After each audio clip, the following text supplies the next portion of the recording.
Je n'arrive pas à les pètes parce que tu ne sais pas ce que Jésus a Plus fait. que vous voyez un peu de partout, allez chercher sur Internet les clous de la crucifixion des Romains.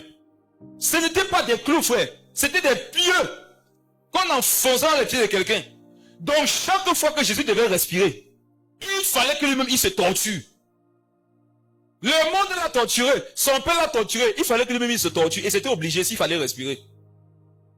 La position était telle que, et les scientifiques expliquent qu'à un moment donné, la douleur elle est si aiguë et elle se propage au fur et à mesure. À un moment donné, ça prend la colonne vertébrale, ça touche le nerf.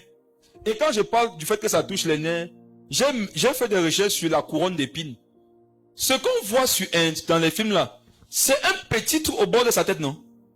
Avec un peu de piquant. Frère, allez chercher. Ce n'était pas ça. Les roseaux en Israël, ce qu'on appelait les épines, roseaux d'épines en Israël, c'était des plantes avec de longs pieux. Et on dit qu'on manipulait ça avec les tissus. Ça veut dire que quand ils ont mis ça sur la tête, frère, ça entrait. Et la partie de la tête, c'est une zone, je crois sur le plan scientifique, on dit que c'est une zone très vascularisée. Ça veut dire qu'il y a beaucoup de nerfs, il y a beaucoup de veines. La souffrance était à tous les niveaux. Pour respirer, Jésus souffrait. Il fallait qu'il force sur ses pieds crucifiés. Essayez de chercher une bonne position. Essayez de respirer. Mes frères et sœurs, tout ça pour toi. Pourquoi aujourd'hui, tu veux nous raconter quoi? Tu veux nous raconter quoi? Et regarde, tu vas aller en enfer si tu te réponds pas.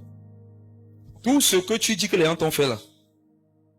Comme ce que les gens t'ont fait, parce que c'est votre problème ici. Comme ce que les gens t'ont fait, c'est plus important que ce que Jésus t'a fait. Tu vas voir le jugement.